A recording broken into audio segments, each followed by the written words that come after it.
కేంద్ర బడ్జెట్ అన్ని వర్గాలను టచ్ చేసిందన్నారు ఆర్థిక నిపుణులు ఇర్షద్ అహ్మద్. ఇన్కమ్ ట్యాక్స్ మీద నిర్ణయం ఆర్థిక వ్యవస్థకు బూస్ట్ ఇస్తుందని చెప్పారు. మధ్యతరగతి వారికి బడ్జెట్లో ఊరట లభించిందని తెలిపారు. అయితే తెలుగు రాష్ట్రాలకు అన్యాయం జరిగిందంటున్న ఇర్షద్ అహ్మద్తో కల్పన ఫేస్ టు ఫేస్. మూడోసారి మోదీ ప్రభుత్వంలోకి వచ్చిన తర్వాత మొదటిగా ఇంట్రడ్యూస్ చేసిన బడ్జెట్ అనే చెప్పుకోవచ్చు. మెయిన్ గా చెప్పాలంటే కూడా ఈ బడ్జెట్ మీదనే ప్రతి ఒక్కరి ఫోకస్ కూడా ఉంటుంది. బడ్జెట్ వచ్చిన తర్వాత కూడా ప్రతి ఒక్కరు ఫోకస్ చేస్తూ ఉంటారు. వేటి మీద ధరలు తగ్గాయి, వేటి మీద ధరలు పెరిగాయి అనేసి అయితే ప్రతి ఒక్క మిడిల్ క్లాస్ వ్యక్తి అయితే ఫోకస్ చేస్తూ ఉంటారు. మరి ఈసారి తెలుసుకుందాం. ఈసారి అయితే ఒక చారిత్రక నిర్ణయం అనే చెప్పుకోవచ్చు. ఎందుకంటే ఇన్కమ్ ట్యాక్స్ సంబంధించి కూడా దాదాపు 12 lakhs వరకు కూడా మనకు ఫ్రీ చేశారు. సో దాని గురించి కూడా మాట్లాడదాం. హై సార్, సో ప్రతిసారి బడ్జెట్ అనగానే ప్రతి ఒక్క మిడిల్ క్లాస్ వ్యక్తి కూడా ఫోకస్ చేస్తూ ఉంటారు. ఈసారి బడ్జెట్ కి సంబంధించి ఫోకస్ కావచ్చు, హైలైట్స్ కావచ్చు, ఏ విధంగా ఉన్నాయి అంటే మీరు చెప్పినట్టు వాస్తవంగా సాలరీ క్లాస్ నుంచి there has been a long standing demand. వాళ్ళ మీద ఇన్కమ్ ట్యాక్స్ లో చాలా భారం ఉన్నది. వ్యాపారస్తులు ఉన్నారు, వాళ్ళ మీద భారం లేదు. వ్యాపారస్తులు తక్కువ ట్యాక్స్ పే చేస్తున్నారు, సాలరీ క్లాస్ ఎక్కువ ట్యాక్స్ పే చేస్తున్నారు. అయితే వాళ్లకు క్లియర్గా మెసేజ్ ఉన్నది ఈ బడ్జెట్లో. Particularly middle class persons up to 12 lakhs exemption ఇచ్చేశారు. Per month 1 lakh income tax exemption అంటే మామూలు విషయం కాదు. ఇది ఎవ్వరూ ఎక్స్పెక్ట్ చేయలేని, ఊహించలేని మెజర్ అని చెప్పుకోవచ్చు. అండ్ మెయిన్ పర్పస్ ఏంటంటే మిడిల్ క్లాస్లో కన్జంప్షన్ పెరగాలి and house hold consumption, investment and savings పెరగాలని ఆలోచన. ఆ ఆలోచనతో ఈ 1 lakh rupees పర్ మంత్ వరకు 12 lakhs rupees పర్ యానం వరకు ఇన్కమ్ ట్యాక్స్ ఎగ్జంప్షన్ ఇవ్వడం జరిగింది. తర్వాత వేరే విషయాల్లో వస్తే మీరు ఏదైతే కాస్ట్ ఇంక్రీజ్, ప్రోడక్ట్ చీప్ అవ్వడం, ప్రోడక్ట్ ఎక్స్పెన్సివ్ అన్నం చెప్పారో, particularly in life saving drugs which are in cancer treatment, ఆ డ్రగ్స్లో గొప్ప ఎగ్జంప్షన్స్ వచ్చినాయి. అందువల్ల మేము చూడాల్సింది ఏమున్నదంటే క్యాన్సర్ కాస్ట్ మరి తగ్గుతుందా, హాస్పిటల్స్ ఏదైతే క్యాన్సర్ ట్రీట్మెంట్ చేస్తున్నారో మరి ఈ ఎగ్జంప్షన్స్ ఏదైతే ఇచ్చారో, కన్సెషన్స్ ఏదైతే ఇచ్చారో వాళ్ళు వాళ్ళ ప్రైసింగ్ స్ట్రక్చర్లో ఇంప్లిమెంట్ చేస్తారా, మరి గవర్నమెంట్ దీనిపైన దృష్టి పెడుతుందా, అది చూడాల్సి ఉన్నది. తర్వాత house hold flat panel television మీద 10 to 20% డ్యూటీ, కస్టమ్స్ డ్యూటీ పెరిగింది.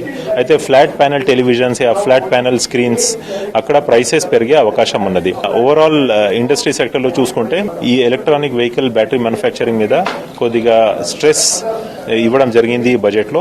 పర్టికులర్లీ క్రిటికల్ మినరల్స్ ఏదైతే కావాల్సి ఉంటుందో ఈ బ్యాటరీ మ్యానుఫ్యాక్చరింగ్లో, ఆ మినరల్స్ మన దేశంలో లేవు.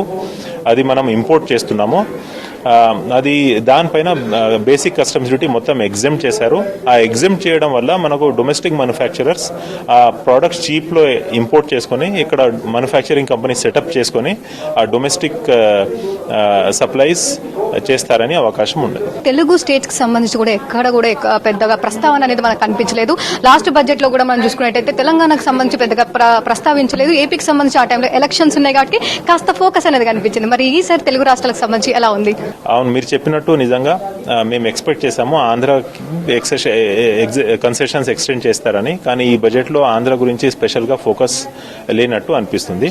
తర్వాత తెలుగు స్టేట్స్కి స్పెసిఫిక్గా ఫోకస్ లేదు. తర్వాత సౌత్ ఇండియన్ స్టేట్స్కి ఏ స్టేట్కి కూడా పర్టికులర్ ఫోకస్ లేదు. కాకపోతే న్యూ ఏజ్ సిటీస్ అని ఒక కొత్త, ఇంతకుముందు స్మార్ట్ సిటీస్ ఉండే, ఇప్పుడు న్యూ ఏజ్ సిటీస్ అని ఒక కొత్త టర్మ్ కాయినింగ్ చేయడం జరిగింది. ఆ న్యూ ఏజ్ సిటీస్ని ఐడెంటిఫై చేసి దానిపైన ఫండ్స్ మొబిలైజ్ చేయడం జరుగుతుందన్నమాట. అయితే లాంగ్ పెండింగ్ డిమాండ్ మన తెలంగాణ స్టేట్ నుంచి సీఎం గారిది RRR మీద, తర్వాత మెట్రో ఎక్స్పాన్షన్ మీద ఫండ్స్ కావాలని కోరుతున్నారు సెంటర్ మీద. మరి ఈ న్యూ ఏజ్ సిటీస్ కింద ఫండ్స్ ఏదైతే మొబిలైజ్ చేస్తున్నారో ఆ ఫండ్స్ లోపల ఈ RRR కోసం లేకుంటే మెట్రో కోసం వాటా ఉంటుందని మేము అనుకుంటున్నాం. పోలవరం ప్రాజెక్టు గురించి కూడా తను మాట్లాడారు. కాకపోతే ఈ రోజుకి సంబంధించి పోలవరం ప్రాజెక్టు కావచ్చు, ఇటు ఏపీకి సంబంధించి మనం ఏదైతే అమరావతి క్యాపిటల్ అనుకుంటున్నామో దానికి కావచ్చు, ఇటు విజయవాడ విశాఖపట్నం మెట్రోకి సంబంధించి కావచ్చు మాట్లాడతారని చెప్పేసి కాస్త అనుకున్నారు. బట్ ఎక్కడ కూడా మాట్లాడలేదు. అంటే నిరాశ అనేది కనిపించిందా? యా డెఫినెట్లీ ఫర్ ఆంధ్రప్రదేశ్ కొద్దిగా సర్ప్రైజింగ్ గా ఉన్నది. Bihar is one coalition partner, Andhra is also another coalition partner.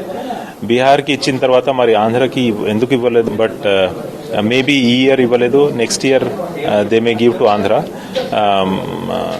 But we have to wait and see how Andhra government will react to these budget proposals. ధరలు పెరగడంలో, తగ్గడంలో పెద్ద భాగం excise duties on diesel and petrol ఉంటుంది. అయితే ఇందులో సెంటర్ కూడా impose చేస్తుంది ఎక్సైజ్ డ్యూటీ, తెలంగాణ కూడా ఇంపోజ్ చేస్తుంది. ఇది యూనియన్ బడ్జెట్ కాబట్టి ఇమ్మీడియట్గా స్టేట్ మీద ఇంపాక్ట్ ఉండదు. కాకపోతే స్టేట్ బడ్జెట్ ఏదైతే పాస్ చేస్తారో, స్టేట్ లెవెల్లో ఏదైతే డ్యూటీస్ తక్కువ చేస్తారో దానివల్ల స్టేట్ లోపల ఇంపాక్ట్ ఉంటుందని చెప్పుకోగలుగుతాము. కానీ ఓవరాల్గా స్టేట్ స్పెసిఫిక్ అని చెప్పుకోలేము. ఓవరాల్ గా ఈసారి అయితే ఫ్రెండ్లీ బడ్జెట్ అని చెప్తా ఉన్నారు. దాదాపు మిడిల్ క్లాస్ వాళ్ళ మీద ఎక్కువగా ఫోకస్ చేసిందని చెప్పేసి ఈసారి బడ్జెట్ అన్ని సంబంధించి సెక్టార్స్ ని టచ్ చేసినట్టు కూడా చెప్తున్న సిచ్యువేషన్స్ మనకు కనిపిస్తా ఉంది. కెమెరా పర్సన్ అనిల్ తో కల్పన, విజిక్స్ న్యూస్, హైదరాబాద్.